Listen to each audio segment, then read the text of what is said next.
And now that we've wrapped up all the teams in the AFC West, let's talk about record predictions. What do you have the Raiders going?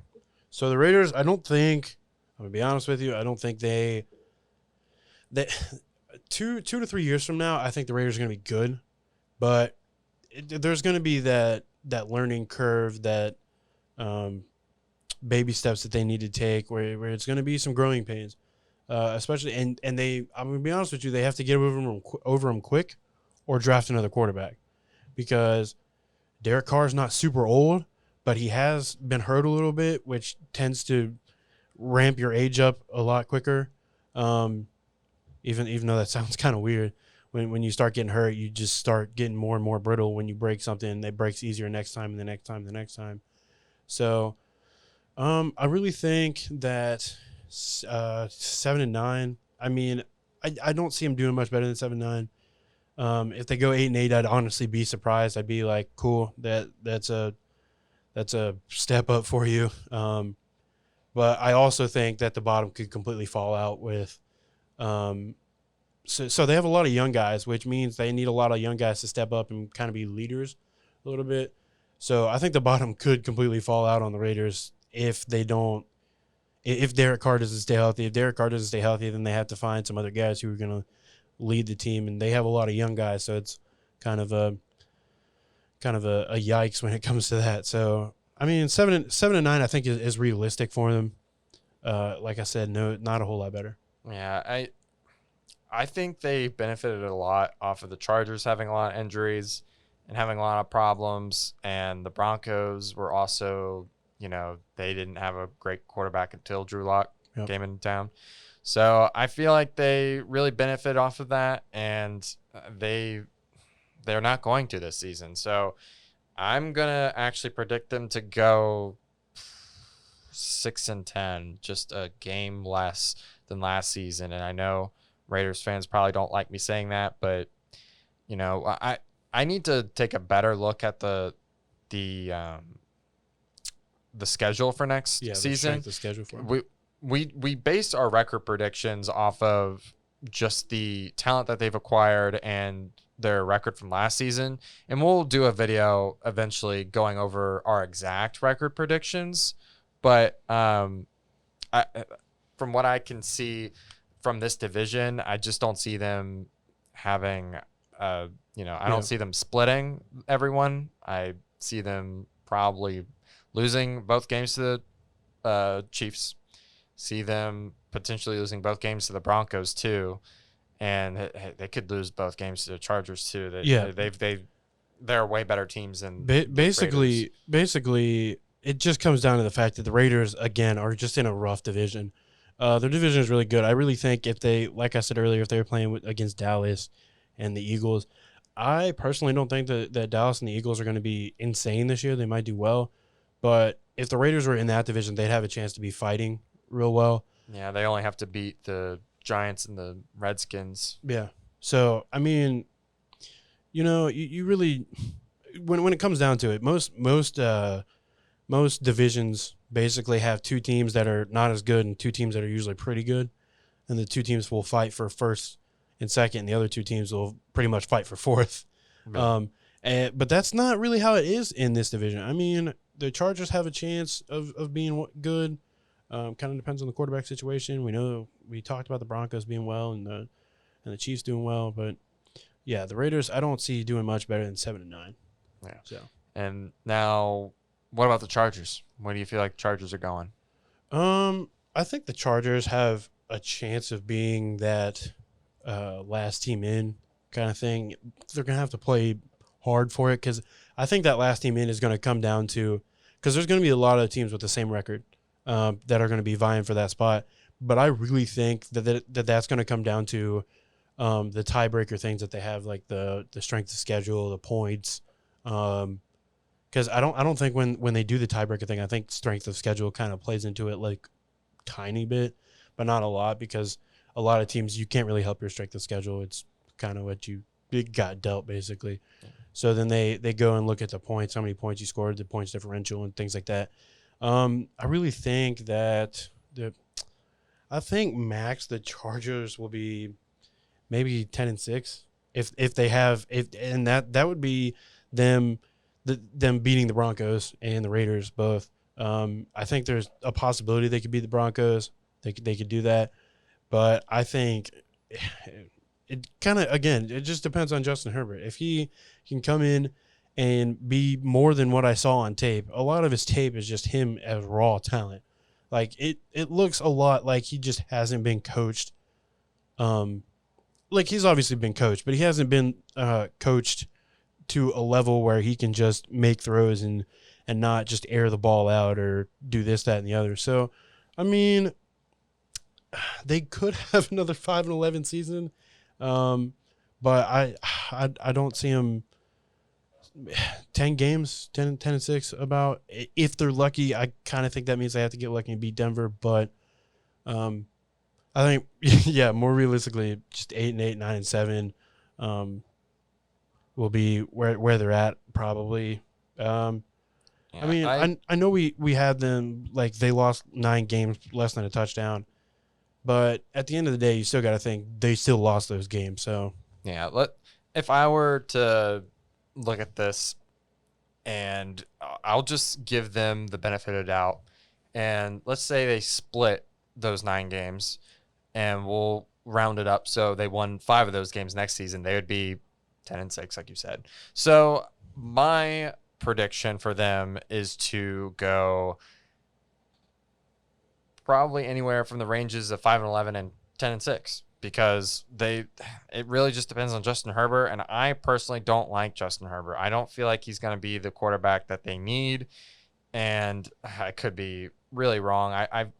I used to like Justin Herbert, but he has accuracy issues and pocket awareness problems, and he just gets scared when he's pressured. Yeah, he gets spooked really easy, which was kind of one of the main things I was watching, and people were talking about how he was better than Tua Tagovailoa, and I'm like, I mean, maybe, but it's just because he has more like film from the previous season, basically, than Tua does, and I'm like, I don't really think that he's better. I think that he has had coaching from Saban, whereas Justin Herbert was out at Oregon, and Pac-12 is pretty tough division to really compete in and compete against the other divisions. Excuse me. And I just didn't like what I saw from Justin Herbert relatively compared to the other quarterbacks that were in the draft, like Joe Burrow and. Like we're not saying by any means that he's bad. He's still a good quarterback. I think he deserved the first round grade that he got. That's not what I was saying. I just don't like him more than I did the other talent that were picked in front of him. So that's why I say 5-11 is realistic still, and 10-6 is also very realistic for this team. But continuing on from the Chargers, let's talk about the Broncos. What do you think the Broncos will go? I hate to be that guy. I really want to hate on the Broncos right now because everybody else is hyping them up. And every time it happens, when teams are getting hyped up, the bottom just falls out, and then everybody that's hyping them up kind of looks stupid. So I always try to err on the side of caution when everybody's hyping someone. But, I mean, I really don't think they do worse than 9-7. I mean, let's be honest. They got, with the talent that's there, if they do worse than 9-7, the wheels have fallen off. Like, something went wrong. Drew Lock didn't perform, or their defense just out of nowhere just wasn't where it was at, or where they should have been. I mean, again, Phillip Lindsay, Melvin Gordon, Cortland Sutton, Noah Fant, Jerry Jeudy, just to name a few. Like, that's crazy to have on your offense. That's a greatest show on turf kind of weapons kind of thing. Like, they have so many weapons that they can go to. The only thing that's stopping this team would be Drew Lock if he can't perform. I mean, their defense is still the Broncos' defense. They still have everything they need, I think, to be a top-tier defense. Possibly even better. Yeah. And, I mean, at the end of the day, it sort of starts to come down to coaching a little bit. I mean, we know out there we got quarterback whispers everywhere, but, I mean, I think 9-7 is the lowest that they'll get. I think they have a really good chance of splitting with the Chiefs. I don't think they'll beat them both times. I just don't see that happening. But I could see them easily destroying the Raiders and then destroying the Chargers. But I could also see them losing one of the Chargers. But yeah, I think this team, it really just all depends on Drew Lock. I think there's all the intangibles there. You can see he's got all the weapons around him and everything. His offensive line needs they've shored up a lot of the line and just got him where they need to be. But as long as he can stay on his feet and throw from the pocket, I think he'll be pretty good. And I think they'll be around like 10-6, 11-5. I think they'll have a chance of being real good. Yeah, I personally have them at the lowest, like you said, 9-7. I can see them going to 12-4. It wasn't too long ago where the Chiefs and the Chargers were both 12-4. Yeah, and I feel like they're gonna be that 5th or 6th spot on the playoff seed, probably the 5th spot. They're gonna be the highest ranked wild card team. Well, we call them wild cards, but there's not really wild cards anymore. Yeah, whatever that position is, they're gonna be pretty high up there. I just don't see them beating the Chiefs though in the division unless something happens to Patrick, which could happen. He's been injured now. Yeah. So, like you said, people get more and more hurt as time goes on. So we can see some sort of tear down, but yeah, I just really don't see the brakes falling off the Broncos. There would have to be quite a few things go wrong. There's still too much stability there with the defense being as good as it's going to be, and the offense has too many weapons to not perform. Even if Drew Lock starts looking like Jameis Winston out in Tampa, I'm like, I think those guys are going to go out for passes that Drew Lock throws, and they're going to make Drew Lock look good regardless, I think. I don't know that Drew Lock is going to be insane like everyone thinks he will be, but I do think all the talent around him are going to make him look a little better. And don't get me wrong, he could be insane, but if he looks insane by himself, his receivers are going to make him look that much better. I really think all the talent around him is just going to make him look like an A-plus quarterback. Yeah. If he performs as everyone wants him to. Okay. And then our last team for the record predictions, the Chiefs. What do you got them at? The Chiefs. So I actually took the liberty for the Chiefs, just looking up their strength of schedule, just because I was a little bit interested. And for the most part, their schedule outside of their division is kind of weak. They play the Jets. They got the Patriots, who we don't know what the Patriots are going to be. I mean, obviously they have the Raiders twice, so it's like that's kind of like free games. They got the Dolphins. So I don't know. I feel like they have all the potential in the world to only lose 3 games. Yeah. They could easily just, boom, 13-3, like just not even lose that many games. But I really don't see them having less than 10 wins. Because, again, they're just so good, and they retained. I don't see them going any less than 11, to be honest. Yeah. And that would be like that would be something you go bet on. Like if I was a sports bettor or a sports betting analyst, this would be the team I'd bet to go above that 11-5 mark that they have currently. Yep. I think it's kind of easy to predict that, but if something happened though to Patrick Mahomes, then just let's be honest. If they lose, or if they don't win 10 games, if they go say 9-7, we'll say the brakes fell off of them, because they have so much just talent everywhere. And we saw that in all of the playoffs. They were down, and then they just all of a sudden start scoring, and they win. Score, and they win. And it even happened in the Super Bowl versus apparently the best team in the NFC, who were insane and were moving the ball. All of a sudden, it all just stopped, and Patrick Mahomes started taking over. And everybody wants to credit it to that pass to Tyreek down the field, where Tyreek just kind of ran around in the wide open for a while, and then Patrick threw it. But it really takes like a different minded person to see, hey, we're down by this much, I can still do it.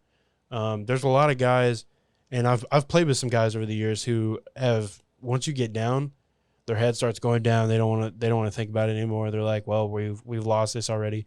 And once you start to get into that mentality, for any position outside of quarterback, it's bad because your team starts seeing it. But when you're playing quarterback and you start getting like that, it's really bad because your team sees that and they're like, well, why should we even try anymore if he doesn't believe in us? So I think Patrick Mahomes just has that positive vibe about him. And he's always that go-getter, like, we can do this, we got this no matter what. We could be down 40 points, and I can throw that many touchdowns as long as my boys on defense can get my back. So, yeah, I really think that, like, honestly, they can win 15 games. They could. At any point, you could just be like, well, they're winning 15 games. Maybe they lose one to, say, Baltimore or New Orleans, like something like that. But, yeah, I mean, to me, this is how highly regarded I feel about Patrick Mahomes. When I have my child, just like how my dad likes to show me the bus and the one the Houston Oilers running back with the giant thighs. I can't remember his name right now off the top of my head. That's a shame. But or like Joe Montana or Roger Staubach. Like, he would show me these guys that he just idolized because they were so good back in the day. Patrick Mahomes is going to be one of those guys I show my kid. This was like one of the greatest of all time. we're going to be throwing Patrick Mahomes up on those VR screens we got in the future. Yeah, like, look at this, son. Patrick Mahomes. Oh, my God. He was one of the greatest quarterbacks in my generation. And, you know, that's just how good he is. And until something happens to him, which, God, I hope not. Knock on wood. Yeah.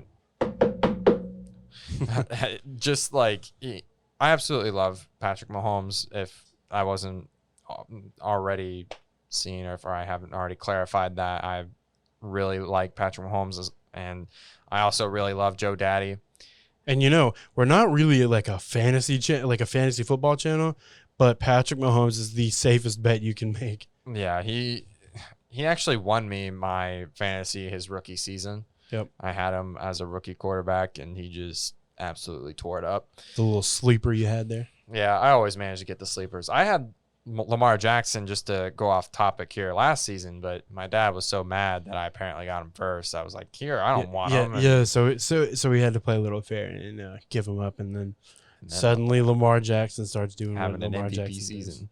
Yeah, so I was not happy about that. But no, we weren't upset at all. No, why would we? Yeah, he likes to shove it in my face, just like he did in the comment section in a couple videos. But anyways,